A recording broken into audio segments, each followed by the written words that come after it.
Hi friends, എല്ലാവർക്കും one clip P S C YouTube ചാനലിലേക്ക് സ്വാഗതം. പി എസ് സി പരീക്ഷയിലെ റാങ്ക് നിർണ്ണയിക്കുന്ന ഒരു ഘടകമാണ് current affairs. Current affairs P S C ചോദിക്കുന്നതാണെങ്കിലോ പി എസ് സി ബുള്ളറ്റിൽ നിന്നും. അതുകൊണ്ട് തന്നെ പി എസ് സി ബുള്ളറ്റിനിലെ ഏറ്റവും ഇമ്പോർട്ടൻ്റ് ആയിട്ടുള്ള 200 ചോദ്യങ്ങളുടെ ഒരു ക്ലാസ്സാണിത്. ക്ലാസ് മൊത്തമായി കാണുക. അതിനുശേഷം നിങ്ങൾക്ക് ഇതിൻ്റെ PDF നോട്ട് ലഭിക്കുന്നതിന് വേണ്ടി നമ്മുടെ ടെലഗ്രാം ചാനൽ കൂടി ഒന്ന് ജോയിൻ ചെയ്യുക. അതിൻ്റെ ലിങ്ക് താഴെ ഡിസ്ക്രിപ്ഷൻ ബോക്സിൽ അവൈലബിൾ ആണ്. അപ്പോൾ നമുക്ക് നേരെ ഇന്നത്തെ ആദ്യത്തെ ചോദ്യത്തിലേക്ക് കടക്കാം. ചോദ്യം ഇതാണ്: IPL 2025 ഏറ്റവും വിലയേറിയ താരം ആരായിരുന്നു എന്ന് ചോദിച്ചാൽ അത് ഋഷഭ് പന്താണ്. ഓക്കെ, അപ്പോൾ IPL 2025 ചരിത്രത്തിലെ തന്നെ ഏറ്റവും വിലയേറിയ താരമായി മാറുകയാണ് ഋഷഭ് പന്ത്. 27 കോടി രൂപയ്ക്കാണ് ലക്നൗ സൂപ്പർ ജയൻസ് ഋഷഭ് പന്തിനെ സ്വന്തമാക്കിയത്. അപ്പോൾ IPL 2025 ചരിത്രത്തിലെ ഏറ്റവും വിലയേറിയ താരമായി മാറുകയാണ് ഋഷഭ് പന്ത്. എത്ര കോടി രൂപയ്ക്കാണ് ഋഷഭ് പന്തിനെ സ്വന്തമാക്കിയത് എന്ന് ചോദിച്ചു കഴിഞ്ഞാൽ അത് 27 കോടി രൂപയ്ക്കാണ് ലക്നൗ സൂപ്പർ ജയൻസ് ഋഷഭ് പന്തിനെ സ്വന്തമാക്കിയത് എന്നുള്ളത് ഓർത്തു വയ്ക്കുക. രണ്ടാമത്തെ വിലയേറിയ താരം ആരായിരുന്നു എന്ന് ചോദിച്ചാൽ അത് ശ്രേയസ് അയ്യർ ആണ്. 26.75 കോടി രൂപയ്ക്ക് പഞ്ചാബ് കിങ്സ് ആണ് രണ്ടാമത്തെ വിലയേറിയ താരമായി ശ്രേയസ് അയ്യരെ മാറ്റിയത്. ഓക്കെ, അപ്പോൾ ഏറ്റവും വിലയേറിയ താരം IPL 2025 ആരാണ് മക്കളെ? ഋഷഭ് പന്താണ്. എത്ര കോടി രൂപയ്ക്കാണ് ലക്നൗ സൂപ്പർ ജയൻസ് ഋഷഭ് പന്തിനെ സ്വന്തമാക്കിയത്? 27 കോടി രൂപയ്ക്കാണ്. രണ്ടാമത്തെ വിലയേറിയ താരം ആരായിരുന്നു എന്ന് ചോദിച്ചാൽ നമ്മൾ പറഞ്ഞു ആരാണ്? ശ്രേയസ് അയ്യർ ആണ്. എത്ര കോടി രൂപയ്ക്കായിരുന്നു പഞ്ചാബ് കിങ്സ് സ്വന്തമാക്കിയത്? 26.75 കോടി രൂപയ്ക്കാണ് പഞ്ചാബ് കിങ്സ് ആരെ സ്വന്തമാക്കിയത്? ശ്രേയസ് അയ്യറെ സ്വന്തമാക്കിയത്. ഓക്കെ, 2025 IPL സീസണിലെ മലയാളികൾ ആരൊക്കെയാണെന്ന് ചോദിച്ചാൽ 4 പേരാണ്. ഓർത്തു വച്ചോ, വെരി വെരി ഇമ്പോർട്ടൻ്റ് ആണ്. 2025 IPL സീസണിലെ മലയാളികൾ 4 പേരാണ്. Vishnu Vinod Punjab Kings, Sachin baby Sunrisers Hyderabad, Vignesh Puthur Mumbai Indians, Sanju Samson Rajasthan Royals. അപ്പോൾ 2025 IPL സീസണിലെ മലയാളികൾ എത്ര പേരായിരുന്നു എന്ന് ചോദിച്ചാൽ 4 പേരാണ്. അവർ ആരൊക്കെയായിരുന്നു എന്ന് ചോദിച്ചാൽ വിഷ്ണു വിനോദ് ഒന്നാമത്തെ ആള് Punjab Kings, Sachin baby Sunrisers Hyderabad, Vignesh Puthur Mumbai Indians, Sanju Samson Rajasthan Royals. വളരെ വ്യക്തമായി എന്ന് കരുതുന്നു. നമുക്ക് അടുത്ത ചോദ്യത്തിലേക്ക് നോക്കാം. IPL കരാർ ലഭിക്കുന്ന ഏറ്റവും പ്രായം കുറഞ്ഞ താരം ആരായിരുന്നെന്ന് ചോദിച്ചാൽ അത് ആരാണ്? വൈഭവ് സൂര്യവംശിയാണ്.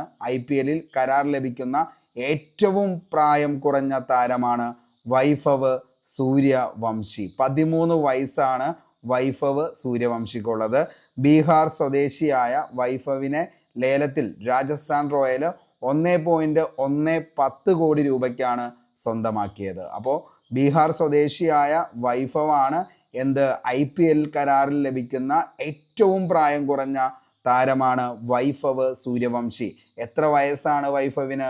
13 വയസ്സാണ്. ഏത് സ്വദേശമാണ് അദ്ദേഹത്തിൻ്റെ? ബീഹാർ സ്വദേശിയാണ് വൈഭവ്. ആരാണ് സ്വന്തമാക്കിയത്? രാജസ്ഥാൻ റോയലാണ്. എത്ര കോടി രൂപയ്ക്കാണ്? 1.10 കോടി രൂപയ്ക്കാണ് സ്വന്തമാക്കിയത്. അടിസ്ഥാന വില 30 ലക്ഷം. പുരുഷ 2020 ക്രിക്കറ്റിലെ ഏറ്റവും പ്രായം കുറഞ്ഞ സെഞ്ചുറി നേടിയ താരവും ആര് തന്നെയാണ്? വൈഭവ് സൂര്യവംശി തന്നെയാണ്. IPL ചരിത്രത്തിൽ ഏറ്റവും വേഗതയേറിയ രണ്ടാമത്തെ സെഞ്ചുറി നേടിയ താരവും ആര് തന്നെയാണ്? വൈഭവ് സൂര്യവംശി. 35 പന്തിൽ ഗുജറാത്ത് ടൈറ്റൻസിനെതിരെയാണ് നിലവിൽ ഈ പറയുന്ന റൺസ് നേടിയതെന്നുള്ളതും ഓർത്തു വയ്ക്കുക. IPL ഏറ്റവും വേഗതയേറിയ സെഞ്ചുറി നേടുന്ന ഇന്ത്യൻ താരം ആരാന്ന് ചോദിച്ചാലും ആര് തന്നെയാണ്? വൈഭവ് സൂര്യവംശിയാണെന്നുള്ളത് ഓർത്തു വയ്ക്കുക. അപ്പോൾ വൈഭവ് സൂര്യവംശിയുടെ ഇത്രയും കാര്യങ്ങളും ഇതിൻ്റെ കൂടെ തന്നെ പഠിച്ചു വയ്ക്കുക. അതായത് IPL കരാർ ലഭിക്കുന്ന ഏറ്റവും പ്രായം കുറഞ്ഞ താരം ആരായിരുന്നു എന്ന് ചോദിച്ചാൽ വൈഭവ് സൂര്യവംശി, 13 വയസ്സ്. ബീഹാർ സ്വദേശിയായ വൈഭവിനെ ലേലത്തിൽ സ്വന്തമാക്കിയത് രാജസ്ഥാൻ റോയലാണ്. എത്ര കോടി രൂപയ്ക്കാണെന്ന് ചോദിച്ചാൽ 1.10 കോടി രൂപയ്ക്കാണ്. അടിസ്ഥാന വില 30 ലക്ഷമായിരുന്നു. പുരുഷ 2020 ക്രിക്കറ്റിലെ ഏറ്റവും പ്രായം കുറഞ്ഞ സെഞ്ചുറി നേടിയ താരമാണ്. IPL ചരിത്രത്തിലെ ഏറ്റവും വേഗതയേറിയ രണ്ടാമത്തെ സെഞ്ചുറി നേടിയ താരം 35 പന്തിൽ നിന്ന് ഗുജറാത്ത് ടൈറ്റൻസിനെതിരെയാണ് നിലവിൽ ഈ ഒരു സെഞ്ചുറി നേടിയത്. IPL-ൽ ഏറ്റവും വേഗതയേറിയ സെഞ്ചുറി നേടുന്ന ഇന്ത്യൻ താരം എന്നുള്ള ആ ഒരു ബഹുമതി കൂടി ആർക്ക് കിട്ടുകയാണ്? നമ്മുടെ വൈഭവ് സൂര്യവംശിക്ക് കിട്ടുകയാണ്. അപ്പോൾ ഇത്രയും കാര്യങ്ങൾ IPL 2025 മക്കളെ ഓർത്തു വെച്ചോ. വെരി വെരി ഇമ്പോർട്ടൻ്റ് ആണ്. പറഞ്ഞ കാര്യങ്ങൾ ഞാൻ ഒന്നുകൂടി ഓടിച്ചു പറയാം. IPL 2025 ചരിത്രത്തിലെ തന്നെ ഏറ്റവും വിലയേറിയ താരമാണ് ഋഷഭ് പന്ത്. മറക്കരുത്, ഋഷഭ് പന്താണ് IPL ചരിത്രത്തിലെ ഏറ്റവും വിലയേറിയ താരം. എത്ര കോടി രൂപയായിരുന്നു മക്കളെ? 27 കോടി രൂപയ്ക്കാണ് സ്വന്തമാക്കിയത്. ആര്? ലക്നൗ സൂപ്പർ ജയൻസ് ആണ് ഋഷഭ് പന്തിനെ സ്വന്തമാക്കിയത്. അപ്പോൾ ഏറ്റവും കൂടുതൽ വിലയേറിയ താരം IPL 2025 ഋഷഭ് പന്ത്. രണ്ടാമത്തെ താരമായിരുന്നു ആരെന്ന് പറയുന്നത് ശ്രേയസ് അയ്യർ ആണ്. ശ്രേയസ് അയ്യർ പഞ്ചാബ് കിങ്സ് ആണ്. 26.75 കോടി രൂപയ്ക്കാണ് ആരെ സ്വന്തമാക്കിയത്? ശ്രേയസ് അയ്യറിനെ പഞ്ചാബ് കിങ്സ് സ്വന്തമാക്കിയത് എന്നുള്ളത് ഓർത്തു വയ്ക്കുക. 2025 IPL സീസണിലെ മലയാളികൾ എത്ര പേരുണ്ടായിരുന്നു എന്ന് ചോദിച്ചാൽ മക്കളെ 4 പേരാണ്. 2025 IPL സീസണിലെ മലയാളികൾ 4 പേര്. ആരൊക്കെയാണ്? Vishnu Vinod Punjab Kings, Sachin baby Sunrisers Hyderabad, Vignesh Puthur Mumbai Indians, Sanjay Samson Rajasthan royal. IPL കരാർ ലഭിക്കുന്ന ഏറ്റവും പ്രായം കുറഞ്ഞ താരമാണ് വൈഭവ് സൂര്യവംശി. അങ്ങനെ തന്നെ പഠിച്ചു വച്ചോ, മറക്കരുത്. വൈഭവ് സൂര്യവംശി. എത്ര വയസ്സായിരുന്നു വൈഭവിന്? 13 വയസ്സും മാത്രം പ്രായമുള്ള വ്യക്തിയാണ് വൈഭവ് സൂര്യവംശി. ഏറ്റവും പ്രായം കുറഞ്ഞ IPL-ലെ താരം എന്ന് പറയുന്നത്. എത്ര കോടി രൂപയ്ക്കാണ് ഈ പറയുന്ന വൈഭവിനെ, ബീഹാർ സ്വദേശിയായിട്ടുള്ള വൈഭവിനെ രാജസ്ഥാൻ റോയൽ സ്വന്തമാക്കിയതെന്ന് ചോദിച്ചാൽ 1.10 കോടി രൂപയ്ക്കാണ് സ്വന്തമാക്കിയത്. അപ്പോൾ 1.10 കോടി രൂപയ്ക്കാണ് സ്വന്തമാക്കിയത്. അടിസ്ഥാന വില 30 ലക്ഷം. പുരുഷ 2020 ക്രിക്കറ്റിലെ ഏറ്റവും പ്രായം കുറഞ്ഞ സെഞ്ചുറി നേടിയ താരം. IPL ചരിത്രത്തിലെ ഏറ്റവും വേഗതയേറിയ രണ്ടാമത്തെ സെഞ്ചുറി നേടിയ താരം. 35 പന്തിൽ നിന്ന് ഗുജറാത്ത് ടൈറ്റൻസിനെതിരെയാണ് നിലവിൽ ഈ സെഞ്ചുറി നേടിയത്. IPL-ൽ ഏറ്റവും വേഗതയേറിയ സെഞ്ചുറി നേടുന്ന താരമെന്നുള്ള ആ ഒരു നിലവിലത്തെ വിശേഷണവും ആർക്ക് സ്വന്തമാണ്? വൈഭവ് സൂര്യവംശിക്ക് സ്വന്തമാണ്. നമുക്ക് അടുത്തൊരു പോയിന്റിലേക്ക് നോക്കാം. വയനാട് ഉരുൾപൊട്ടൽ ഉണ്ടായത് എന്നാണ് എന്ന് ചോദിച്ചു കഴിഞ്ഞാൽ, വയനാട് ഉരുൾപൊട്ടൽ ഉണ്ടായത് 2024 ജൂലൈ 30-നാണ്. അപ്പോൾ 2024 ജൂലൈ 30-നാണ് വയനാട് ഉരുൾപൊട്ടൽ. വയനാട് ജില്ലയിലെ വെള്ളരിമല ഗ്രാമത്തിലെ ചൂരൽമലയിലാണ് മുണ്ടക്കയിലും ആണ് ഉരുൾപൊട്ടിയത്. അപ്പോൾ വയനാട് ജില്ലയിലെ വെള്ളരിമല ഗ്രാമത്തിലെ ചൂരൽമലയിലും മുണ്ടക്കയിലുമാണ് നിലവിൽ എന്ത് ചെയ്യുന്നത്? ഉരുൾപൊട്ടിയത്.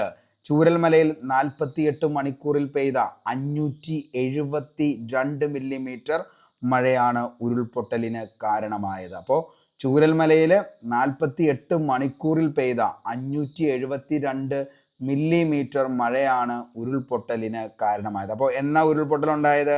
2024 ജൂലൈ 30-ന് വയനാട് ജില്ലയിലെ വെള്ളരിമല ഗ്രാമത്തിലെ ചൂരൽമലയിലും മുണ്ടക്കയിലുമാണ് ഉരുൾപൊട്ടിയത്. എന്തായിരുന്നു? ചൂരൽമലയിൽ 48 മണിക്കൂർ നീണ്ടു നിന്ന മഴ, 572 മില്ലിമീറ്റർ ആണ് മഴ പെയ്തത്. അതാണ് എന്തിന് കാരണമാക്കിയത്? ഉരുൾപൊട്ടലിന് കാരണമായത്. പുലർച്ചെ 12:30-നും 4:10-നും ഇടയിലായിട്ടാണ് ഉരുൾപൊട്ടിയത്. 3.5 മണിക്കൂറിനുള്ളിൽ 2 തവണയാണ് ഉരുൾപൊട്ടൽ അവിടെ ഉണ്ടായത്. ഉരുൾപൊട്ടലിൻ്റെ പ്രഭവ കേന്ദ്രമാണ് മേപ്പാടി പുഞ്ചിരിമട്ടം. ഓക്കെ, അപ്പോൾ ഉരുൾപൊട്ടലിൻ്റെ പ്രഭവ കേന്ദ്രം ഏതാണെന്ന് ചോദിച്ചാൽ മേപ്പാടി പുഞ്ചിരിമട്ടം. സൈന്യം, അതേപോലെ തന്നെ NDRF, അഗ്നിരക്ഷാസേന, പോലീസ്, വനം വകുപ്പ് ഏകോപിച്ചാണ് രക്ഷാപ്രവർത്തനം നടത്തിയത്. അപ്പോൾ ഇവിടെ വയനാട് ആരൊക്കെ ചേർന്നാണ് നിലവിൽ എന്ത് ചെയ്തത്? രക്ഷാപ്രവർത്തനം നടത്തിയെന്ന് ചോദിച്ചാൽ സൈന്യം, NDRF, അഗ്നിരക്ഷാസേന, പോലീസ്, വനം വകുപ്പ് എന്നിവരെല്ലാവരും ഏകോപിച്ചാണ് രക്ഷാപ്രവർത്തനം നടത്തിയത്. വയനാട് ഉരുൾപൊട്ടൽ സംബന്ധിച്ച് സ്വമേധയാ കേസെടുത്ത കോടതിയാണ് ഹരിത ട്രിബ്യൂണൽ ദക്ഷിണ മേഖല ബെഞ്ച്. വയനാട് ദുരിതാശ്വാസ ക്യാമ്പുകളിലെ കുട്ടികളുടെ മാനസിക സംഘർഷം കുറയ്ക്കുന്നതിന് ജില്ലാ ശിശു സംരക്ഷണ യൂണിറ്റിൻ്റെ നേതൃത്വത്തിൽ ആരംഭിച്ച പദ്ധതിയുടെ പേരെന്താണെന്ന് ചോദിച്ചാൽ മക്കളെ, അതാണ് കുട്ടിയിടം. അപ്പോൾ കുട്ടിയിടം പദ്ധതി എന്തുമായി ബന്ധപ്പെട്ടിരിക്കുന്നു എന്ന് ചോദിച്ചാൽ വയനാട് ദുരിതാശ്വാസ ക്യാമ്പുകളിലെ കുട്ടികളുടെ മാനസിക സംഘർഷം കുറയ്ക്കുന്നതിന് ജില്ലാ ശിശു സംരക്ഷണ യൂണിറ്റിൻ്റെ നേതൃത്വത്തിൽ ആരംഭിച്ച പദ്ധതിയാണ് കുട്ടിയിടം. വയനാട് ദുരന്തഭൂമിയിൽ രക്ഷാപ്രവർത്തനത്തിൻ്റെ ഭാഗമായി ബേലിപ്പാലം നിർമ്മിച്ച സൈനിക സംഘത്തിലെ മേധാവിയാണ് മേജർ സീത അശോക് ഷെൽക്കെ എന്ന് പറയുന്നത്. ഓക്കെ, അപ്പോൾ വയനാട് ദുരന്ത ഭൂമിയിൽ നമുക്കറിയാം രക്ഷാപ്രവർത്തനങ്ങളൊക്കെയായി ബന്ധപ്പെട്ട് ബേലിപ്പാലം നിർമ്മിച്ചു. ആ സൈനിക സംഘത്തിലെ മേധാവി ആരായിരുന്നു എന്ന് ചോദിച്ചാൽ അത് മേജർ സീത അശോക് ഷെൽക്കെ ആണെന്നുള്ളത് ഓർത്തു വയ്ക്കുക. മേജർ സീത അശോക് ഷെൽക്കെ. ബേലിപ്പാലം നിർമ്മിച്ചത് മദ്രാസ് എഞ്ചിനീയർ ഗ്രൂപ്പ് ഇന്ത്യൻ ആർമിയാണ്. അപ്പോൾ ബേലിപ്പാലം നിർമ്മിച്ചത് മദ്രാസ് എഞ്ചിനീയർ ഗ്രൂപ്പ് ഇന്ത്യൻ ആർമിയിലെ മദ്രാസ് എഞ്ചിനീയർ ഗ്രൂപ്പാണ്. വയനാട് ദുരന്തം പശ്ചാത്തലമാക്കി പ്രഭാവർമ്മ എഴുതിയ കവിതയുടെ പേരാണ് ഉറ്റവർ. അപ്പോൾ വയനാട് ദുരന്തം പശ്ചാത്തലമാക്കി പ്രഭാവർമ്മ എഴുതിയ കവിത ഏതാണെന്ന് ചോദിച്ചാൽ ഏതാണ്? ഉറ്റവരാന്നുള്ളത് ഓർത്തു വയ്ക്കുക. വയനാട് ഉരുൾപൊട്ടലിൻ്റെ ഉപഗ്രഹ ചിത്രവും ആഘാത ഭൂപടവും പുറത്തുവിട്ട ബഹിരാകാശ ഏജൻസിയാണ് ISRO. അപ്പോൾ വയനാട് ഉരുൾപൊട്ടലിൻ്റെ ഉപഗ്രഹ ചിത്രവും ആഘാത ഭൂപടവും പുറത്തുവിട്ട ബഹിരാകാശ ഏജൻസി ISRO. ISROയ്ക്ക് വേണ്ടി ചിത്രങ്ങൾ പകർത്തിയ ഉപഗ്രഹമാണ് കാർട്ടോസാറ്റ് 3. അപ്പോൾ ISROയ്ക്ക് വേണ്ടിയിട്ട് ആ ചിത്രങ്ങളെല്ലാം പകർത്തിയത് ആരാന്ന് ചോദിച്ചാൽ കാർട്ടോസാറ്റ് 3 ആണെന്നുള്ളതും ഓർത്തു വയ്ക്കുക. ISROയുടെ നിരീക്ഷണങ്ങൾ എന്തൊക്കെയായിരുന്നു എന്ന് ചോദിച്ചു കഴിഞ്ഞാൽ എന്തൊക്കെയാണ്? സമുദ്രനിരപ്പിൽ നിന്ന് 1550 മീറ്റർ ഉയരത്തിലാണ് ഉരുൾപൊട്ടലിൻ്റെ പ്രഭവ കേന്ദ്രം. ദുരന്തത്തിൽ ഏകദേശം 86,000 ചതുരശ്ര മീറ്റർ ഭൂമിയാണ് അപ്രത്യക്ഷമായത്. ഉരുൾപൊട്ടിയ അവശിഷ്ടങ്ങൾ 8 കിലോമീറ്ററോളമാണ് നിലവിൽ സഞ്ചരിച്ചിട്ടുള്ളത്. കേരളത്തിൽ കൂടുതൽ ഭാഗങ്ങളും ഉരുൾപൊട്ടൽ ഭീഷണിയുള്ള പ്രദേശമാണെന്നും ഇതിനോടകം തന്നെ നിലവിൽ അടയാളപ്പെടുത്തിയിട്ടുമുണ്ട്. ഓക്കെ, അപ്പോൾ ഇത്രയാണ് വയനാട് ഉരുൾപൊട്ടലുമായി ബന്ധപ്പെട്ട് PSC എക്സാം പോയിന്റ് ഓഫ് വ്യൂവിൽ നമുക്ക് പഠിക്കാനുള്ളത്. അപ്പോൾ ഉരുൾപൊട്ടൽ ഉണ്ടായത് എന്നാണ് എന്ന് ചോദിച്ചാൽ മക്കളെ മറക്കരുത്, 2024 ജൂലൈ 30. വയനാട് ജില്ലയിലെ വെള്ളരിമല ഗ്രാമത്തിലെ ചൂരൽമലയിലും മുണ്ടക്കയിലുമാണ് ഉരുൾപൊട്ടിയത്. ചൂരൽമലയിൽ 48 മണിക്കൂറിൽ പെയ്ത എത്ര മില്ലിമീറ്റർ മഴയാണെന്ന് ചോദിച്ചാൽ 572 മില്ലിമീറ്റർ മഴ. 572 മില്ലിമീറ്റർ മഴ. വെരി വെരി ഇമ്പോർട്ടൻ്റ് ആണ്. വേണമെങ്കിൽ സ്റ്റേറ്റ്മെൻറ്റ് ലെവലിലൊക്കെ ചോദിക്കാം. താഴെ പറയുന്നതിൽ വയനാട് ഉരുൾപൊട്ടലുമായി ബന്ധപ്പെട്ട പ്രസ്താവനകൾ മാത്രം തിരഞ്ഞെടുക്കുക. അപ്പോൾ വേണമെങ്കിൽ ചോദിക്കാം, ഉരുൾപൊട്ടലുണ്ടായത് 2024 ജൂലൈ 30. വയനാട് ജില്ലയിലെ വെള്ളരിമല ഗ്രാമത്തിലെ ചൂരൽമലയിലും മുണ്ടക്കയിലുമാണ് ഉരുൾപൊട്ടിയത്. ചൂരൽമലയിൽ 48 മണിക്കൂറിൽ പെയ്തത് 575 മീറ്റർ എന്ന് പറയുമ്പോൾ നമുക്ക് ഉത്തരത്തിലേക്ക് എത്താൻ പറ്റണം. എന്താണ്? 572 മീറ്റർ മഴ മാത്രമാണ് ഉരുൾപൊട്ടലിന് കാരണമായത്. അപ്പോൾ എന്താണ്? ആ ഒരു പ്രസ്താവന തെറ്റാണ്. ഓക്കെ, അപ്പോൾ പുലർച്ചെ 12:30 4:10 ഇടയിലായിട്ടാണ് ഉരുൾപൊട്ടിയത്. 3.5 മണിക്കൂറിന് 2 തവണയാണ് ഉരുൾപൊട്ടിയത് എന്നുള്ളതും ഓർത്തു വയ്ക്കുക. ഉരുൾപൊട്ടലിൻ്റെ പ്രഭവ കേന്ദ്രം മേപ്പാടി പുഞ്ചിരിമട്ടം. ഓക്കെ, മേപ്പാടി പുഞ്ചിരിമട്ടമാണ് ഉരുൾപൊട്ടലിൻ്റെ പ്രഭവ കേന്ദ്രം. സൈന്യം ഉണ്ടായിരുന്നു, NDRF ഉണ്ടായിരുന്നു, അഗ്നിരക്ഷാ സേന ഉണ്ടായിരുന്നു, പോലീസ്, വനം വകുപ്പ് ഇവരെല്ലാം ഏകോപിച്ചാണ് രക്ഷാപ്രവർത്തനം അവിടെ നടത്തിയത്.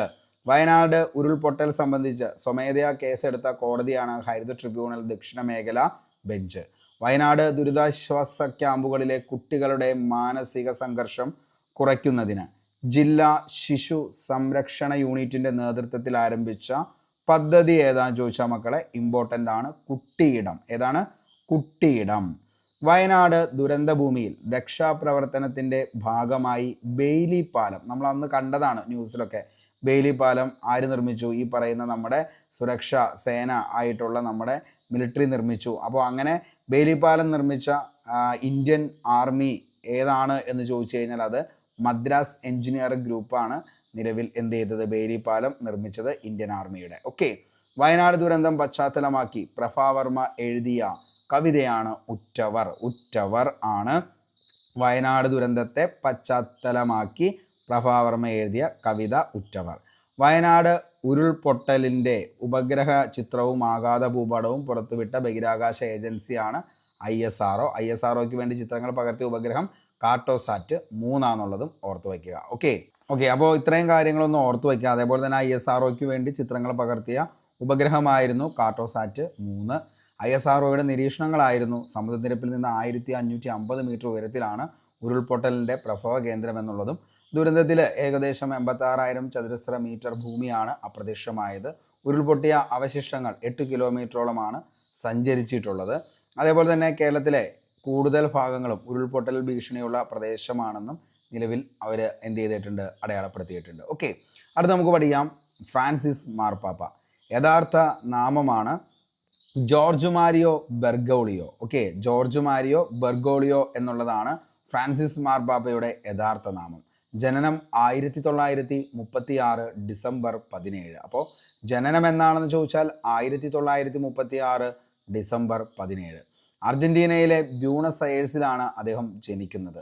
കത്തോലിക്ക സഭയുടെ 266 മാർപ്പാപ്പയാണ് ഫ്രാൻസിസ് മാർപ്പാപ്പ. അപ്പോൾ കത്തോലിക്ക സഭയുടെ 266 മാർപ്പാപ്പയാണ് ആരെന്ന് പറയുന്നത് ജോർജ് മാരിയോ ബെർഗോളിയോ.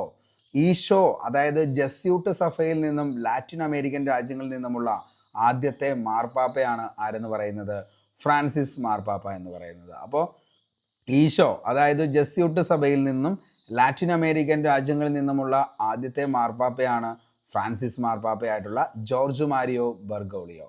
കത്തോലിക്ക സഭയുടെ ചരിത്രത്തിലെ ഏറ്റവും ശ്രദ്ധേയനായ മാർപ്പാപ്പമാരിൽ ഒരാളാണ് ഫ്രാൻസിസ് മാർപ്പാപ്പ.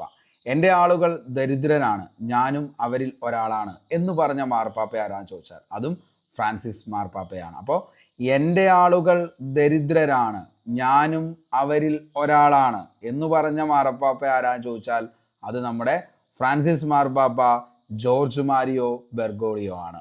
ഫ്രാൻസിസ് എന്ന പേര് സ്വീകരിച്ചത് മാർപ്പാപ്പയായി തിരഞ്ഞെടുക്കപ്പെട്ടത് 2013 മാർച്ച് 13 ഫ്രാൻസിസ് എന്ന പേര് സ്വീകരിച്ച് മാർപ്പാപ്പയായി തിരഞ്ഞെടുത്തത്.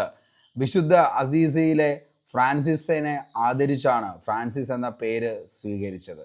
കത്തോലിക്ക സഭയുടെ ചരിത്രത്തിലെ ആദ്യത്തെ ജസ്യൂട്ട് മാർപ്പാപ്പ മദർ തെരേസ ചവറ കുര്യാക്കോസ് എലിയാസ്, അതേപോലെ തന്നെ sister Euphrasia, mother Mariam Thresia, Devasahayam Pillai എന്നിവരെ വിശുദ്ധരായി പ്രഖ്യാപിച്ച മാർപ്പാപ്പ ഏതാന്ന് ചോദിച്ചാൽ അതിൻ്റെ ഉത്തരവും ഫ്രാൻസിസ് മാർപ്പാപ്പ തന്നെയാണ്. ഓക്കെ, G7 ഉച്ചകോടി അഭിസംബോധന ചെയ്ത മാർപ്പാപ്പ. അപ്പോൾ G7 ഉച്ചകോടി അഭിസംബോധന ചെയ്ത ആദ്യ മാർപ്പാപ്പ ആരാന്ന് ചോദിച്ചാൽ അതിൻ്റെ ഉത്തരവും ഫ്രാൻസിസ് മാർപ്പാപ്പ തന്നെയാണ്. G7 ഉച്ചകോടി അഭിസംബോധന ചെയ്ത ആദ്യ മാർപ്പാപ്പ. അദ്ദേഹത്തിൻ്റെ ആത്മകഥയാണ് ഹോപ്പ്. പ്രസിദ്ധ പുസ്തകങ്ങളാണ് life, my story through history, God is young, a gift of joy and hope, share in the wisdom of time, beautiful mercy, beautiful hope, let us dream the path to a better. Francis മാർപ്പാപ്പ താമസിച്ചിരുന്ന വസതിയാണ് Santa Martha chapel. അദ്ദേഹം അന്തരിച്ചത് 2025 April 21 Francis മാർപ്പാപ്പ അന്തരിച്ചത്. അപ്പോൾ പറഞ്ഞ കാര്യങ്ങൾ നമുക്ക് ഒന്നുകൂടി നോക്കാം. യഥാർത്ഥ നാമമാണ് ജോർജ് മാരിയോ ബെർഗോളിയോ. ജനനം 1936 ഡിസംബർ 17. അർജന്റീനയിലെ ബ്യൂണസ് അയേഴ്സിലാണ് മാർപ്പാപ്പയുടെ ജനനം. എത്രാമത്തെ മാർപ്പാപ്പയായിരുന്നു എന്ന് ചോദിച്ചാൽ കത്തോലിക്ക സഭയുടെ 266 മാർപ്പാപ്പയായിരുന്നു ജോർജ് മാരിയോ ബെർഗോളിയ. ഈശോ അതായത് ജസ്യൂട്ട് സഭയിൽ നിന്നും ലാറ്റിൻ അമേരിക്കൻ രാജ്യങ്ങളിൽ നിന്നുമുള്ള ആദ്യത്തെ മാർപ്പാപ്പയാണ് ഫ്രാൻസിസ് മാർപ്പാപ്പ.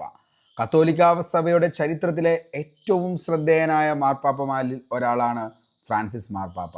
എൻ്റെ ആളുകൾ ദരിദ്രരാണ്, ഞാനും അവരിൽ ഒരാളാണ് എന്ന് പറഞ്ഞ മാർപ്പാപ്പ ആരാന്ന് ചോദിച്ചാൽ അത് ഫ്രാൻസിസ് മാർപ്പാപ്പയാണ്. അദ്ദേഹം ഫ്രാൻസിസ് മാർപ്പാപ്പയായി എന്നാണ് തിരഞ്ഞെടുക്കപ്പെട്ടതെന്ന് ചോദിച്ചു കഴിഞ്ഞാൽ, അല്ലെങ്കിൽ ഫ്രാൻസിസ് എന്ന പേര് സ്വീകരിച്ച് മാർപ്പാപ്പയായി തിരഞ്ഞെടുത്തത് എന്നാണെന്ന് ചോദിച്ചാൽ 2013 മാർച്ച് 13.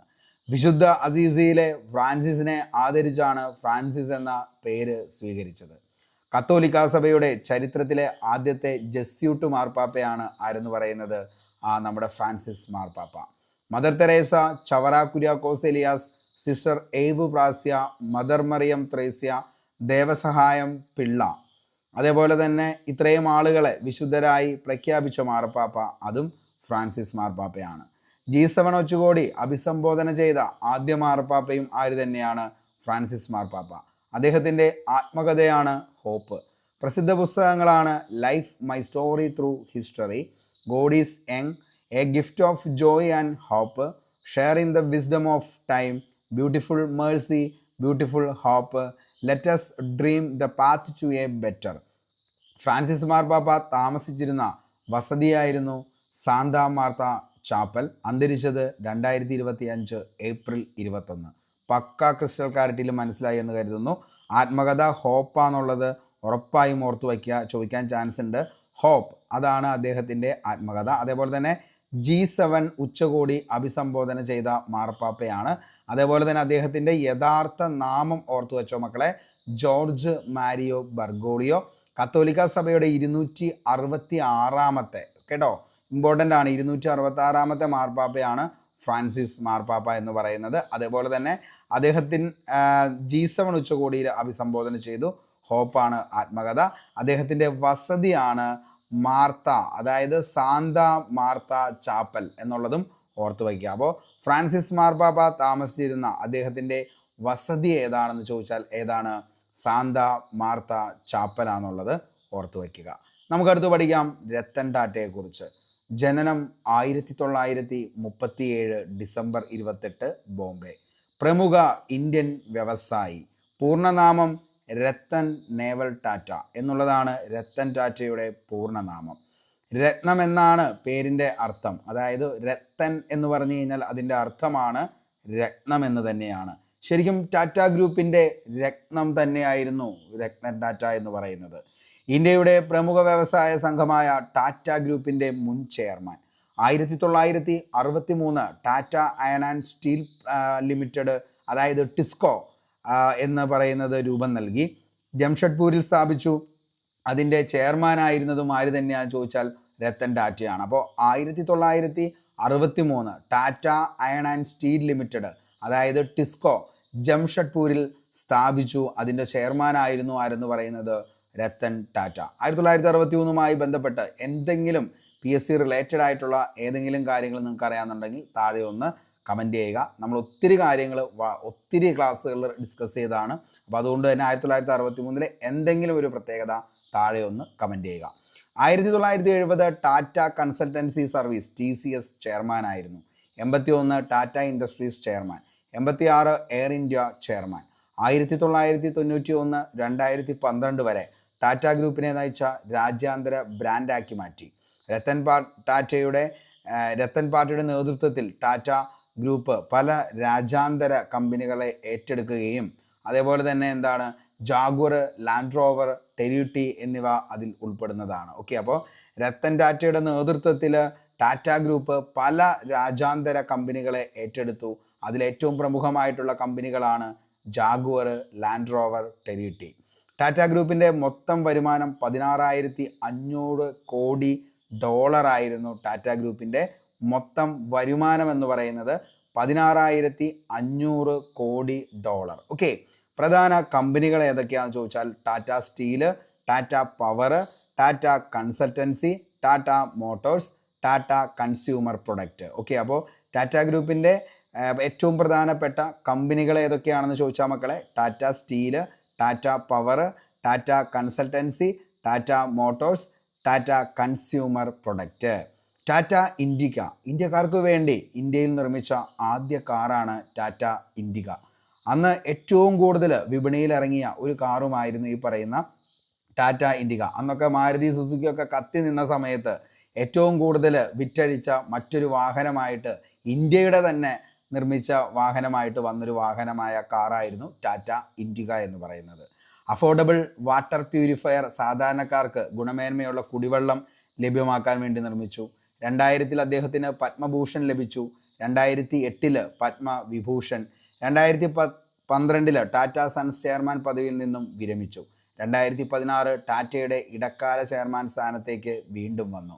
2023 ഓർഡർ ഓഫ് ഓസ്ട്രേലിയൻ പദവി ലഭിച്ച വ്യക്തി ആരാന്ന് ചോദിച്ചാൽ അതും രത്തൻ ടാറ്റയാണ്. 2023 ഓർഡർ ഓഫ് ഓസ്ട്രേലിയൻ പദവി ലഭിച്ചു. രത്തൻ ടാറ്റയെ കുറിച്ച് ഡോക്ടർ തോമസ് മാത്യു എഴുതിയ ജീവചരിത്രമാണ് രത്തൻ ടാറ്റ എ ലൈവ്. അപ്പോൾ രത്തൻ ടാറ്റ എ ലൈവ് എന്ന ആത്മകഥ അല്ലെങ്കിൽ ജീവചരിത്രം എഴുതിയത് ആരാണ് എന്ന് ചോദിച്ചാൽ ഡോക്ടർ തോമസ് മാത്യു ആണെന്നുള്ളത് ഓർത്തു വയ്ക്കുക. മഹാരാഷ്ട്ര സർക്കാരിൻ്റെ പ്രഥമ ഉദ്യോഗരത്ന പുരസ്കാരം ലഭിച്ച വ്യക്തിയും രത്തൻ ടാറ്റയാണ്. പ്രധാന പുസ്തകങ്ങളാണ് the wit and wisdom of Ratan Tata, from steel to cellular. അന്തരിച്ചത് 2024 ഒക്ടോബർ 9 ഓർത്തു വയ്ക്കുക. ഓക്കെ, അപ്പോൾ ഇത്രയും കാര്യങ്ങളാണ് രത്തൻ ടാറ്റയുമായി ബന്ധപ്പെട്ട് നമുക്ക് പഠിക്കാനുള്ളത്. ഓടിച്ചൊന്നുകൂടി പറയാം. ജനനം 1937 ഡിസംബർ 28 ബോംബെയിലാണ് അദ്ദേഹം ജനിച്ചത്. ആ പ്രമുഖ ഇന്ത്യൻ വ്യവസായിയും പൂർണ്ണനാമം അദ്ദേഹത്തിൻ്റെ രത്തൻ നേവൽ ടാറ്റ എന്നുള്ളതാണ്. രത്നം എന്നാണ് ആ പേരിൻ്റെ അർത്ഥം, അഥവാ രത്തൻ എന്ന പേരിൻ്റെ അർത്ഥമാണ് രത്നം. ഇന്ത്യയുടെ പ്രമുഖ വ്യവസായ സംഘമായ ടാറ്റ ഗ്രൂപ്പിൻ്റെ മുൻ chairman. 1963 Tata and steel limited TISCO എന്ത് ചെയ്തു? ജംഷഡ്പൂരിൽ സ്ഥാപിച്ചു. അതിൻ്റെ ചെയർമാനും ആര് തന്നെയാണ്? Ratan Tata. 70 Tata consultancy service TCS നിർമ്മിച്ചു. 1981 ടാറ്റ ഇൻഡസ്ട്രി ചെയർമാനായിരുന്നു. 86 എയർ ഇന്ത്യ ചെയർമാൻ. 91-2012 ടാറ്റ ഗ്രൂപ്പിൻ്റെ നയിച്ച രാജ്യാന്തര ബ്രാൻഡാക്കി മാറ്റി. രത്തൻ ടാറ്റയുടെ നേതൃത്വത്തിൽ ടാറ്റ ഗ്രൂപ്പ് പല രാജ്യാന്തര കമ്പനികളെ ഏറ്റെടുക്കുകയും ജാഗ്വർ, ലാൻഡ് റോവർ, ടെറിറ്റി എന്നിവ അതിൽ ഉൾപ്പെടുന്ന ഏറ്റവും പ്രമുഖ കമ്പനികളാണെന്നുള്ളതും ഓർത്തു വയ്ക്കുക. ടാറ്റ ഗ്രൂപ്പിൻ്റെ മൊത്തം വരുമാനം $16,500 കോടി വളർന്നു. പ്രധാന കമ്പനികളാണ് Tata steel, Tata power, Tata consultancy, Tata motors, Tata consumer product. Tata ഇന്ത്യക്കായിരുന്നു ഇന്ത്യക്കാർക്ക് വേണ്ടി ഇന്ത്യയിൽ നിർമ്മിച്ച ആദ്യ കാറ്. അഫോർഡബിൾ വാട്ടർ പ്യൂരിഫയർ സാധാരണക്കാർക്ക് ഗുണമേന്മയുള്ള കുടിവെള്ളം ലഭ്യമാക്കാൻ. 2000 പത്മഭൂഷൺ, 2008 പത്മവിഭൂഷൺ, 2012 ടാറ്റ സൺസ് ചെയർമാൻ പദവിയിൽ നിന്നും വിരമിച്ചു. 2016 ടാറ്റയുടെ ഇടക്കാല ചെയർമാൻ സ്ഥാനത്തേക്ക് വീണ്ടും വന്നു. 2023 ഓർഡർ ഓഫ് ഓസ്ട്രേലിയൻ പദവി ലഭിച്ചു. രത്തൻ ടാറ്റയെക്കുറിച്ച് ഡോക്ടർ തോമസ് മാത്യു എഴുതിയ ജീവചരിത്രമാണ് രത്തൻ ടാറ്റ എ ലൈവ് എന്നുള്ളത്. മഹാരാഷ്ട്ര സർക്കാരിൻ്റെ പ്രഥമ ഉദ്യോഗരത്ന പുരസ്കാരം ലഭിച്ച വ്യക്തി ആരാന്ന് ചോദിച്ചാൽ അതിൻ്റെ ഉത്തരവും രത്തൻ ടാറ്റയാണ്. അദ്ദേഹത്തിൻ്റെ പ്രധാന പുസ്തകങ്ങളാണ് the wit and wisdom of Ratan Tata, from steel to cellular. അന്തരിച്ചത് 2024 ഒക്ടോബർ 9. അടുത്ത നമുക്ക് നെഹ്റു ട്രോഫി വള്ളംകളി 2024 കുറിച്ച് നമുക്ക് നോക്കാം. നെഹ്റു ട്രോഫി വള്ളംകളിക്ക് വേദിയാകുന്നത് പുന്നമടക്കായലാണ്. നെഹ്റു ട്രോഫി പുന്നമടക്കായൽ. ഓക്കെ, അപ്പോൾ നെഹ്റു ട്രോഫി എന്ന് പറഞ്ഞാൽ പുന്നമടക്കായൽ. അപ്പോൾ നെഹ്റു പൊന്നായിരുന്നു എന്നോർത്താൽ മതി. അപ്പോൾ നെഹ്റു ട്രോഫി പുന്നമടക്കായൽ. ഓക്കെ, ഓളപ്പരപ്പിലെ ഒളിമ്പിക്സ് എന്നറിയപ്പെടുന്നത് നെഹ്റു ട്രോഫി വള്ളംകളിയാണ്. ഓളപ്പരപ്പിലെ ഒളിമ്പിക്സ് എന്നറിയപ്പെടുന്നതാണ് നെഹ്റു ട്രോഫി വള്ളംകളി. 2024 70ാമത് നെഹ്റു ട്രോഫി വള്ളംകളിയുടെ ജേതാക്കൾ ആരാന്ന് ചോദിച്ചാൽ കാരിച്ചാൽ ചുണ്ടനാണ്. പള്ളാത്തുരുത്തി ബ്രോട്ട് ക്ലബ്ബാണ് ആലപ്പുഴ ആരെ നയിച്ചത്? കാരിച്ചാൽ ചുണ്ടനെ നയിച്ചത്. അപ്പോൾ 2024 70ാമത് നെഹ്റു ട്രോഫി വള്ളംകളി ജേതാക്കൾ ആരാണ് എന്ന് ചോദിച്ചാൽ അത് കാരിച്ചാൽ ചുണ്ടനാണ്. ഏത് ബോട്ട് ക്ലബ്ബാണ് കാരിച്ചാൽ ചുണ്ടനെ നയിച്ചതെന്ന് ചോദിച്ചാൽ പള്ളാത്തുരുത്തി ബോട്ട് ക്ലബ്ബ് ആലപ്പുഴ. 2ാം സ്ഥാനം കരസ്ഥമാക്കിയത് വിയാപുരം ചുണ്ടനാണ്, വില്ലേജ് ബോട്ട് ക്ലബ്ബ്. 3ാം സ്ഥാനം നടുംഭാഗം ചുണ്ടൻ, കുമരകം ടൗൺ ബോട്ട് ക്ലബിൻ്റെയാണ് നടുംഭാഗം ചുണ്ടൻ. 70ാമത് നെഹ്റു ട്രോഫി വള്ളംകളി ഉദ്ഘാടനം ചെയ്തത് മുഹമ്മദ് റിയാസ് ആണ്. 70ാമത് നെഹ്റു ട്രോഫി വള്ളംകളിയിൽ 74 വള്ളങ്ങളാണ് പങ്കെടുത്തത്. ഇതിൽ 19 ചുണ്ടൻ വള്ളങ്ങളും 3 ചുരുളൻ വള്ളങ്ങളുമായിരുന്നു ഉൾപ്പെട്ടിരുന്നത്. 2024 ഓഗസ്റ്റ് 10 നടത്താൻ നിശ്ചയിച്ചിരുന്ന വള്ളംകളി മത്സരങ്ങൾ വയനാട് ഉരുൾപൊട്ടൽ ദുരന്തത്തെ തുടർന്നാണ് 2024 സെപ്റ്റംബർ 28 നടത്തിയത്. എല്ലാ വർഷവും മത്സരത്തോടനുബന്ധിച്ച് നടത്തിയിരുന്ന വിവിധ പരിപാടികൾ, സാംസ്കാരിക സമിതി സംഘടിപ്പിക്കുന്ന വിവിധ ഘോഷയാത്രകൾ, വഞ്ചിപ്പാട്ട് ഉൾപ്പെടെയുള്ള മറ്റ് സമിതികളുടെ മത്സര പരിപാടികൾ എല്ലാം വയനാട് ദുരന്തത്തിൻ്റെ പശ്ചാത്തലത്തിൽ റദ്ദാക്കുകയാണ് ചെയ്തത്. കാരിച്ചാൽ ചുണ്ടൻ ഇതിനു മുമ്പ് 1974 മുതൽ 2016 വരെ 15ഓളം നെഹ്റു ട്രോഫി കിരീടങ്ങൾ നിലവിൽ വിജയിച്ചിട്ടുമുണ്ട്. ഈ പറയുന്ന കാരിച്ചാൽ ചുണ്ടൻ്റെ 16ാമത് നെഹ്റു ട്രോഫി കിരീടമാണ് 2024 സ്വന്തമാക്കിയത്. 2024 70ാമത് നെഹ്റു ട്രോഫി വള്ളംകളിയുടെ ഭാഗ്യചിഹ്നം എന്താണെന്ന് ചോദിച്ചാൽ മക്കളെ, നീലു എന്ന വള്ളം തുഴയുന്ന നീലപ്പൊന്മാനാണ്. ഓർത്തു വച്ചോ, ഇമ്പോർട്ടൻ്റ് ആണ്, ഇനിയും ചോദിക്കാൻ ചാൻസ് ഉണ്ട്. 2024 70ാമത് നെഹ്റു ട്രോഫി വള്ളം കളിയുടെ ഭാഗ്യചിഹ്നം ഏതാണെന്ന് ചോദിച്ചാൽ മക്കളെ നീലു എന്ന വള്ളം തുഴയുന്ന നീലപ്പൊന്മാനാണ്. ഓക്കെ, അപ്പോൾ നീലു എന്ന വള്ളം തുഴയുന്ന നീലപ്പൊന്മാനാണ് 2024 70ാമത് നെഹ്റു ട്രോഫി വള്ളംകളിയുടെ ഭാഗ്യചിഹ്നം. രൂപകൽപ്പന ചെയ്തത് KV വിജിമോളാണ്. KV വിജിമോൾ. ഓക്കെ, അടുത്തത് വിഴിഞ്ഞം തുറമുഖത്തെക്കുറിച്ചാണ് പറയാനുള്ളത്. വിഴിഞ്ഞം തുറമുഖത്തിൻ്റെ നിർമ്മാണ ഉദ്ഘാടനം നടന്നത് 2015 ഡിസംബർ 5. അപ്പോൾ വിഴിഞ്ഞം തുറമുഖത്തിൻ്റെ നിർമ്മാണ ഉദ്ഘാടനം നടന്നതെന്നാണ് ചോദിച്ചു കഴിഞ്ഞാൽ ചാടിക്കേറി നമുക്ക് 2025 പോകരുത്. 2015 ഡിസംബർ 5. Okay, 2015 December 5. കാരണം ഓപ്ഷനിൽ എന്തായാലും 2025 എന്നുള്ളത് ഉണ്ടാകും. അപ്പോൾ 2025 മെയ് 2, മെയ് 5, അതേപോലെ തന്നെ എന്താണ് 2015 മെയ് 2, 2015 മെയ് 1 അങ്ങനെയൊക്കെ ആയിരിക്കും വരുന്നത്. ഓക്കെ, അപ്പോൾ തെറ്റിക്കരുത്. വിഴിഞ്ഞം തുറമുഖത്തിൻ്റെ നിർമ്മാണ ഉദ്ഘാടനം നടന്നത് നിർമ്മാണ ഉദ്ഘാടനമാണ്. ശ്രദ്ധിക്കണം, ശ്രദ്ധിച്ചിട്ട് വേണം നമ്മൾ ഓരോ ചോദ്യങ്ങളിലേക്കും പോകാനായിട്ട്. അപ്പോൾ നോക്കിക്കോ, വിഴിഞ്ഞം തുറമുഖത്തിൻ്റെ നിർമ്മാണ ഉദ്ഘാടനം നടന്നത് 2015 ഡിസംബർ 5. വിഴിഞ്ഞം തുറമുഖം രാജ്യത്തിന് സമർപ്പിച്ചതെന്നാണ് ചോദിച്ചാൽ 2025 മെയ് 2 പ്രധാനമന്ത്രി നരേന്ദ്രമോദി. കേരളത്തിൽ അന്താരാഷ്ട്ര കപ്പൽ പാതയ്ക്ക് സമീപം സ്ഥിതി ചെയ്യുന്ന സ്വാഭാവിക തുറമുഖമാണ് വിഴിഞ്ഞം തുറമുഖം. വിഴിഞ്ഞം ഇൻ്റർനാഷണൽ തുറമുഖത്തിൻ്റെ ഔദ്യോഗിക നാമം എന്താണെന്ന് ചോദിച്ചാൽ വിഴിഞ്ഞം ഇൻ്റർനാഷണൽ സീപോർട്ട് തിരുവനന്തപുരം. അപ്പോൾ വിഴിഞ്ഞം ഇൻ്റർനാഷണൽ തുറമുഖത്തിൻ്റെ ഔദ്യോഗിക നാമം എന്താണെന്ന് ചോദിച്ചാൽ വിഴിഞ്ഞം ഇൻ്റർനാഷണൽ സീപോർട്ട് തിരുവനന്തപുരം. ഇന്ത്യയിലെ ആദ്യത്തെ ട്രാൻസ്ഷിപ്മെൻറ്റ് ഹബ്ബ് നിലവിൽ വരുന്ന തുറമുഖം. ഓക്കെ, അപ്പോൾ ഇന്ത്യയിലെ ആദ്യത്തെ ട്രാൻസ്ഷിപ്മെൻറ്റ് ഹബ്ബ് നിലവിൽ വരുന്ന തുറമുഖമാണ്. ഇന്ത്യയിലെ ആദ്യത്തെ കണ്ടെയ്നർ തുറമുഖം, ഇന്ത്യയിലെ ഏറ്റവും വലിയ ആഴം കൂടിയ സ്വാഭാവിക തുറമുഖം, ഇന്ത്യയിലെ ഏറ്റവും വലിയ ആഴമുള്ള ട്രാൻസ്ഷിപ്മെൻറ്റ് തുറമുഖം. ആഴമെന്ന് പറയുന്നത് 18 മീറ്ററാണ്. വിഴിഞ്ഞം തുറമുഖത്തിൻ്റെ ഏറ്റവും വലിയ ആഴമുള്ളത് 18 മീറ്ററാണ്.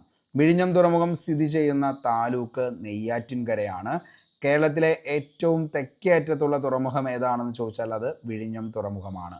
വിഴിഞ്ഞം ഇൻ്റർനാഷണൽ സീപോർട്ട് ലിമിറ്റഡിൻ്റെ മാനേജിംഗ് ഡയറക്ടർ ആരാന്ന് ചോദിച്ചാൽ ദിവ്യ S. അയ്യറാണ്. വിഴിഞ്ഞം ഇൻ്റർനാഷണൽ സീപോർട്ട് ലിമിറ്റഡിൻ്റെ മാനേജിംഗ് ഡയറക്ടറാണ് ആരെന്ന് പറയുന്നത് ദിവ്യ S. അയ്യർ. വിഴിഞ്ഞെത്തിയ ആദ്യ കപ്പലാണ് MV സാൻ ഫെർണാണ്ടോ. അപ്പോൾ MV സാൻ ഫെർണാണ്ടോ ആണ് വിഴിഞ്ഞത്തെത്തിയ ആദ്യത്തെ കപ്പൽ എന്ന് പറയുന്നത്. ലോകത്തെ രണ്ടാമത്തെ വലിയ കപ്പൽ കമ്പനിയായ മെക്സിൻ്റെ ചാർട്ടേഴ്സ് മദർഷിപ്പായിട്ടുള്ള സെൻ ഫെർണാണ്ടോ ആണ് വിഴിഞ്ഞത്ത് ആദ്യം നങ്കൂരമിട്ടത്. വിഴിഞ്ഞം തുറമുഖത്തെത്തുന്ന ആദ്യ കണ്ടെയ്നർ കപ്പൽ ചോദിച്ചു കഴിഞ്ഞാൽ, അതായത് കാർഗോ വെസൽ ഏതാണെന്ന് ചോദിച്ചാൽ അത് ഷെൻഹുവ 15 ആണ്. അപ്പോൾ വിഴിഞ്ഞം തുറമുഖത്തെത്തുന്ന ആദ്യത്തെ കണ്ടെയ്നർ കപ്പൽ ഏതാണെന്ന് ചോദിച്ചാൽ മക്കളെ അത് ഷെൻഹുവ 15. രണ്ടാമത്തെ കണ്ടെയ്നർ കപ്പലാണ് ഷെൻഹുവ 29. അപ്പോൾ തിരിഞ്ഞു പോവരുത്. കാരണം ലോകത്തെ രണ്ടാമത്തെ വലിയ കപ്പൽ കമ്പനിയായിട്ടുള്ള മെക്സിൻ്റെ ചാർട്ടേഡ് മദർഷിപ്പായിട്ടുള്ള സാൻ ഫെർണാണ്ടോ ആണ് വിഴിഞ്ഞത്ത് ആദ്യം എത്തിയത്. അത് ഏതാണ് ഈ പറയുന്ന വിഴിഞ്ഞത്തെത്തിയ ആദ്യ കപ്പൽ ചോദിച്ചാൽ MV സാൻ ഫെർണാണ്ടോ, അത് മദർഷിപ്പാണ്. ഓക്കെ, എന്നാൽ ആദ്യത്തെ എന്താണ് കാർഗോ വെസൽ ഏതാണെന്ന് ചോദിച്ചാൽ അത് വിഴിഞ്ഞം തുറമുഖത്തെത്തിയത് ഷെൻഹുവ 15 ആണ്. രണ്ടാമത് ഷെൻഹുവ 29 ആണ്. വിഴിഞ്ഞം തുറമുഖത്തിൻ്റെ നിർമ്മാണ ചുമതലയുള്ള കമ്പനിയാണ് Adani port limited. Okay, Adani port private ലിമിറ്റഡുമായി ചേർന്ന് design, building, finance, operation, transfer അടിസ്ഥാനത്തിൽ ഘടനാപരമായ ഒരു ഘടകവുമായി ചേർന്ന് പൊതു സ്വകാര്യ പങ്കാളിത്തത്തോടെയാണ് തുറമുഖം നിലവിൽ വികസിപ്പിക്കുന്നത്. അതായത് പബ്ലിക് പ്രൈവറ്റ് പാർട്ട്ണർഷിപ്പിൽ നിലവിൽ വന്ന തുറമുഖമാണ് ഏതെന്ന് പറയുന്നത് നമ്മുടെ വിഴിഞ്ഞം തുറമുഖം എന്ന് പറയുന്നത്. അതായത് പബ്ലിക് പ്രൈവറ്റ് പാർട്ട്ണർഷിപ്പിൽ വന്ന തുറമുഖം. പബ്ലിക് പ്രൈവറ്റ് പാർട്ട്ണർഷിപ്പിൽ കേരളത്തിൽ നിർമ്മിക്കുന്ന തുറമുഖം. വിഴിഞ്ഞം തുറമുഖം കരാറിലെ അഴിമതി അന്വേഷിക്കുന്നതിനായിട്ട് സ്ഥാപിതമായ 3 അംഗ ജുഡീഷ്യൽ കമ്മീഷൻ ചെയർമാനാണ് justice CN Ramachandran Nair. Very important, ഓർത്തു വച്ചോ. അപ്പോൾ വിഴിഞ്ഞം തുറമുഖം കരാറിലെ അഴിമതി അന്വേഷിക്കുന്നതിനായി സ്ഥാപിതമായ 3 അംഗ ജുഡീഷ്യൽ കമ്മീഷൻ ചെയർമാനാണ് ജസ്റ്റിസ് CN രാമചന്ദ്രൻ നായർ. അന്താരാഷ്ട്ര തുറമുഖം രാജ്യാന്തര അഡ്മിറൽ ചാർട്ടറിൽ ഇടം പിടിക്കുന്നതിൻ്റെ ഭാഗമായി കടലിൻ്റെ സർവേക്കായി വിഴിഞ്ഞം തുറമുഖത്തെത്തിയ നാവിക കപ്പലാണ് INS സത്ലജ് എന്ന് പറയുന്നത്. അപ്പോൾ അന്താരാഷ്ട്ര തുറമുഖം രാജ്യാന്തര അഡ്മിറൽ ചാർട്ടറിൽ ഇടം പിടിക്കുന്നതിൻ്റെ ഭാഗമായി കടലിൻ്റെ സർവേക്കായി വിഴിഞ്ഞം തുറമുഖത്തെത്തിയ നാവിക കപ്പലാണ് INS സത്ലജ്. ലോകത്തിലെ ഏറ്റവും വലിയ പരിസ്ഥിതി സൗഹൃദ കണ്ടെയ്നർ കപ്പലായ MSC തുർക്കി വിഴിഞ്ഞം അന്താരാഷ്ട്ര തുറമുഖത്ത് ഡോക്ക് ചെയ്തതെന്നാ ചോദിച്ചാൽ 2025 ഏപ്രിൽ 8-നാണ്. അപ്പോൾ ലോകത്തിലെ ഏറ്റവും വലിയ പരിസ്ഥിതി സൗഹൃദ കണ്ടെയ്നർ ഷിപ്പായിട്ടുള്ള ഏതാണ്? INS തുർക്കി. ഓക്കെ, INS തുർക്കി വിഴിഞ്ഞം അന്താരാഷ്ട്ര തുറമുഖത്ത് ഡോക്ക് ചെയ്തത് 2025 ഏപ്രിൽ 8-നാണ് എന്നുള്ളത് ഓർത്തു വയ്ക്കുക. ഇതാദ്യമായി ദക്ഷിണേന്ത്യൻ സമുദ്ര അതിർത്തിയിലാണ് ഈ കൂറ്റൻ കപ്പൽ എത്തുന്നത്. മെഡിറ്ററേനിയൻ ഷിപ്പിംഗ് കമ്പനിയായിട്ടുള്ള ഈ കപ്പലിന് 399.9 മീറ്റർ നീളവും 61.3 മീറ്റർ വീതിയും 33.5 മീറ്റർ ആഴവുമാണ് ഇതിനുള്ളത്. ഏറ്റവും കൂടുതൽ ഇന്ധനക്ഷമതയുള്ളതും കുറഞ്ഞ കാർബൺ പുറന്തള്ളുന്നതുമായിട്ടുള്ള കപ്പലാണ് ഏതെന്ന് പറയുന്നത് ഈ പറയുന്ന നമ്മുടെ കൂറ്റൻ കപ്പലായിട്ടുള്ള ലോകത്തിലെ ഏറ്റവും പരിസ്ഥിതി സൗഹൃദ കപ്പലായിട്ടുള്ള INS തുർക്കി എന്ന് പറയുന്ന INS തുർക്കി വിഴിഞ്ഞം അന്താരാഷ്ട്ര തുറമുഖത്ത് ഡോക്ക് ചെയ്തത് 2025 ഏപ്രിൽ 8-നാന്നുള്ളത് മക്കളെ ഓർത്ത് വയ്ക്കുക. ഓക്കെ, അപ്പോൾ ഇത്രയാണ് നമുക്ക് വിഴിഞ്ഞം അന്താരാഷ്ട്ര തുറമുഖത്തെക്കുറിച്ച് പഠിക്കാനുള്ളൂ. അപ്പോൾ 2015 ഡിസംബർ 5 ഇത് ഓർത്ത് വയ്ക്കണം കേട്ടോ. എന്നാണ് വിഴിഞ്ഞം തുറമുഖത്തിൻ്റെ നിർമ്മാണ ഉദ്ഘാടനം നടന്നതെന്ന് ചോദിച്ചാൽ നിർമ്മാണ ഉദ്ഘാടനം നടന്നത് 2015 ഡിസംബർ 5-നാണ്. രാജ്യത്തിന് സമർപ്പിച്ച വർഷമാണ് ശ്രീ നരേന്ദ്രമോദി 2025 മെയ് 2-നാന്നുള്ളത് ഓർത്ത് വയ്ക്കുക. ഓക്കെ, ഇനി എവിടെയാണ് ഇത് സ്ഥിതി ചെയ്യുന്നത്? തിരുവനന്തപുരത്ത് നെയ്യാറ്റിൻകര താലൂക്കിലാണെന്നുള്ളതും എന്ത് ചെയ്യുക? ഓർത്ത് വയ്ക്കുക. നമുക്ക് അടുത്തൊരു പോർഷനിലേക്ക് നോക്കാം. 76ാമത് റിപ്പബ്ലിക് ദിനം 2025. വേദി ന്യൂഡൽഹി. എവിടെയായിരുന്നു എന്ന് ചോദിച്ചാൽ കർത്തവ്യപഥിലാണിത് നടന്നത്. ആരായിരുന്നു മുഖ്യ അതിഥി എന്ന് ചോദിച്ചാൽ പ്രഭാവോ സുബിയാന്തോ ഇന്തോനേഷ്യൻ പ്രസിഡന്റ് ആയിരുന്നു നമ്മുടെ മുഖ്യ അതിഥി എന്ന് പറയുന്നത്. ഓക്കെ, അപ്പോൾ 76ാമത് റിപ്പബ്ലിക് ദിനം 2025 നമ്മുടെ മുഖ്യ അതിഥി ആരായിരുന്നു എന്ന് ചോദിച്ചാൽ ആരാണ്? പ്രഭാവോ സുബിയാന്തോ. ഏത് രാജ്യത്തെ? ഇന്തോനേഷ്യൻ പ്രസിഡന്റാണ് പ്രഭാവോ സുബിയാന്തോ. റിപ്പബ്ലിക് ദിന പരേഡിൽ മുഖ്യ അതിഥിയാകുന്ന 4ാമത്തെ ഇന്തോനേഷ്യൻ പ്രസിഡന്റാണ് പ്രഭാവോ സുബിയാന്തോ. അപ്പോൾ പ്രഭാവോ സുബിയാന്തോ ഇന്തോനേഷ്യൻ പ്രസിഡന്റായിട്ടുള്ള 4ാമത്തെ ഇന്തോനേഷ്യൻ പ്രസിഡന്റാണ് റിപ്പബ്ലിക് ദിന പരേഡിൽ പങ്കെടുക്കുന്നത്. ഈ പറയുന്ന പ്രഭാവോ സുബിയാന്തോ. ഓക്കെ, ഭാരത സൈന്യത്തിനൊപ്പം ഇന്തോനേഷ്യൻ സൈന്യത്തിലെ 350 അംഗ സംഘവും പരേഡിൽ പങ്കെടുത്തു. 76ാമത് റിപ്പബ്ലിക് ദിനാഘോഷ പരേഡ് ഊന്നൽ നൽകിയത് ഭരണഘടന നിലവിൽ വന്നതിൻ്റെ 75ാം വാർഷിക ജനപങ്കാളിത്തം എന്നിവയ്ക്കാണ്. ദേശീയ പതാക ഉയർത്തിയത് നമുക്കറിയാം ദ്രൗപദി മുർമു. പുഷ്പാർച്ചന നടത്തിയത് നരേന്ദ്രമോദിയാണ്. ദേശീയ പതാക ഉയർത്തുമ്പോൾ മുഴങ്ങുന്ന ഗൺ സല്യൂട്ടിൻ്റെ എണ്ണം എത്രയാണെന്ന് ചോദിച്ചാൽ 21 ഗൺ സല്യൂട്ടാണ് ദേശീയ പതാക ഉയർന്നപ്പോൾ മുഴങ്ങിയത്. അപ്പോൾ ദേശീയ പതാക ഉയർത്തിയപ്പോൾ മുഴക്കിയത് എത്ര ഗൺ സല്യൂട്ടാണെന്ന് ചോദിച്ചാൽ 21 ഗൺ സല്യൂട്ട്. ഇപ്രാവശ്യം അവതരിപ്പിച്ച ടാബ്ലോകളുടെ എണ്ണം എത്രയാണെന്ന് ചോദിച്ചാൽ 31 ടാബ്ലോകളാണ് 76ാമത് റിപ്പബ്ലിക് ദിന പരേഡിൽ നിലവിൽ അവതരിപ്പിച്ച ടാബ്ലോകളുടെ എണ്ണം 31ആണ്. 76ാമത് റിപ്പബ്ലിക് ദിനത്തോടനുബന്ധിച്ചുള്ള പ്രമേയം സുവർണ ഭാരതം പാരമ്പര്യവും വികസനവും. ഓർത്തുവച്ചോ, വെരി വെരി ഇമ്പോർട്ടൻ്റ് ആണ്. 76ാമത് റിപ്പബ്ലിക് ദിനാഘോഷത്തിൻ്റെ പ്രമേയമാണ് സുവർണ ഭാരതം പാരമ്പര്യവും വികസനവും. റിപ്പബ്ലിക് ദിനാഘോഷത്തെ സമാപന ചടങ്ങിൽ മികച്ച ടാബ്ലോയായി തിരഞ്ഞെടുത്തത് ഉത്തർപ്രദേശിൻ്റെ കുംഭമേള പശ്ചാത്തലമാണെന്നുള്ളതും ഓർത്തു വയ്ക്കുക. അപ്പോൾ റിപ്പബ്ലിക് ദിനാഘോഷത്തിൻ്റെ സമാപന ചടങ്ങിൽ മികച്ച ടാബ്ലോ ആയി തിരഞ്ഞെടുത്തത് ഏത് സംസ്ഥാനത്തിൻ്റെ ടാബ്ലോ ആണെന്ന് ചോദിച്ചാൽ ഉത്തർപ്രദേശിൻ്റെ മഹാകുംഭമേള പശ്ചാത്തലമാണെന്നുള്ളത് ഓർത്തു വയ്ക്കുക. നേതാജി സുഭാഷ് ചന്ദ്രബോസിൻ്റെ ജന്മദിനമായിട്ടുള്ള ജനുവരി 23-ന് ആരംഭിച്ച് 29-ന് വിജയ് ചൗക്കിലെ മീറ്റിങ്ങിൽ റിട്രീറ്റോടെയാണ് ഇത് സമാപിക്കുന്നത്. രാഷ്ട്രപതി ഭവനിലെ അമൃത ഉദ്യാനം പൊതുജനങ്ങൾക്കായി തുറന്ന് പ്രവർത്തിച്ചത് 2025 ഫെബ്രുവരി 2 മുതൽ മാർച്ച് 30 വരെ. തിങ്കളാഴ്ച ഒഴികെയുള്ള ദിവസങ്ങളിൽ രാവിലെ 10 മണി മുതൽ 6 മണി വരെ. ഫെബ്രുവരി 5, 20, 21, മാർച്ച് 14 തുടങ്ങിയ ദിവസങ്ങളിൽ പ്രവേശനം ഉണ്ടായിരിക്കുന്നതല്ല. മാർച്ച് 26 അനുവദിച്ചത് ഭിന്നശേഷിക്കാർക്ക്. മാർച്ച് 27 പ്രതിരോധം, അർദ്ധസൈനിക വിഭാഗം, പോലീസ് സേനാംഗങ്ങൾ. മാർച്ച് 28 സ്ത്രീകൾക്ക്. മാർച്ച് 29 മുതിർന്ന പൗരന്മാർ. പ്രവേശനം അനുവദിച്ച രാഷ്ട്രപതി ഭവനിലെ എസ്റ്റേറ്റ് നമ്പർ 35 വഴിയാണ് നിലവിൽ പ്രവേശനം അനുവദിച്ചത്. 2025 റിപ്പബ്ലിക് ദിന പരേഡിൽ പങ്കെടുക്കുന്ന കേരളത്തിലെ ആദിവാസി രാജാവ് ആരായിരുന്നു? വെരി വെരി ഇമ്പോർട്ടൻ്റ് ആണ്. രാജമണ്ണാൻ. ഓക്കെ, അപ്പോൾ 2025 റിപ്പബ്ലിക് ദിന പരേഡിൽ പങ്കെടുത്ത കേരളത്തിലെ ആദിവാസി രാജാവ് ആരാണ് എന്ന് ചോദിച്ചാൽ റാങ്ക് മേക്കിംഗ് ആയിട്ടുള്ള ഒരു ചോദ്യമാണ്. രാജമണ്ണാൻ. ഓക്കെ, അപ്പോൾ രാജമണ്ണാനാണ് 2025 റിപ്പബ്ലിക് ദിന പരേഡിൽ പങ്കെടുക്കുന്ന കേരളത്തിലെ ആദിവാസി രാജാവാണ് രാജമണ്ണാൻ. ഇടുക്കി കോഴിമല കേന്ദ്രമായ മണ്ണാൻ ഗോത്ര സമൂഹത്തിൽപ്പെട്ട ആളാണ് രാജമണ്ണാൻ. ഓക്കെ, നമുക്ക് അടുത്തൊരു പോയിന്റിലേക്ക് നോക്കാം. സ്പേസ് ഡോക്കിംഗ് ദൗത്യം. ഇന്ത്യയുടെ ആദ്യത്തെ ബഹിരാകാശ ഡോക്കിംഗ് പരീക്ഷണം വിജയകരമായി പൂർത്തിയാക്കിയത് 2025 ജനുവരി 16 ഓർത്തു വയ്ക്കുക. അപ്പോൾ ഇന്ത്യയുടെ ആദ്യത്തെ ബഹിരാകാശ ഡോക്കിംഗ് പരീക്ഷണം വിജയകരമായി പൂർത്തിയാക്കിയത് എന്നാണ് എന്ന് ചോദിച്ചാൽ എന്നാണ് മക്കളെ? അത് 2025 ജനുവരി 16. ഈ ബഹിരാകാശ സാങ്കേതിക വിദ്യ കൈവരിക്കുന്ന ലോകത്തിലെ 4ാമത്തെ രാജ്യമാണ് ആരെന്ന് പറയുന്നത്? ഇന്ത്യ എന്ന് പറയുന്നത്. അപ്പോൾ സ്പേസ് ഡോക്കിംഗ് ആ ഒരു സാങ്കേതിക വിദ്യ ഉപയോഗിക്കുന്ന 4ാമത്തെ രാജ്യമാണ് ഇന്ത്യ.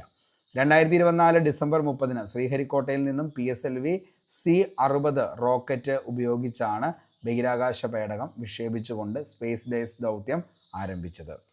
ഏകദേശം 220 കിലോഗ്രാം ഭാരമുള്ള 2 ചെറിയ ഉപഗ്രഹങ്ങൾ ചേസർ ആയ SDX-01, ടാർഗറ്റ് ആയിട്ടുള്ള SDX-02 ഉൾപ്പെടുന്നതാണ് സ്പേസ് ഡെക്സ് ദൗത്യം എന്ന് പറയുന്നത്. 2 ബഹിരാകാശ പേടകങ്ങൾക്ക് ബഹിരാകാശത്ത് എങ്ങനെ പരസ്പരം കണ്ടെത്താനും അവയെ തമ്മിൽ ബന്ധിപ്പിക്കാനും പിന്നീട് വേർപെടുത്താനും കഴിയും എന്നുള്ളതായിരുന്നു ഈ ദൗത്യം പരീക്ഷിച്ചത്. ഉപഗ്രഹങ്ങൾ ഉറപ്പിക്കുന്നതിനും ബഹിരാകാശ നിലയങ്ങൾ നിർമ്മിക്കുന്നതിന് പ്രവർത്തിക്കുന്നതിനും ഭാവിയിലെ ബഹിരാകാശ ദൗത്യങ്ങൾ ഈ സാങ്കേതിക വിദ്യാഭ്യാസ പ്രധാനമാണ്. ഡോക്കിങ്ങിന് ശേഷം 2 ബഹിരാകാശ പേടകങ്ങളും 2 സ്ഥിതിയുള്ള യൂണിറ്റായി മാറുകയും ഒരൊറ്റ വസ്തുവായി ഒരുമിച്ച് നീങ്ങുകയും ചെയ്തു.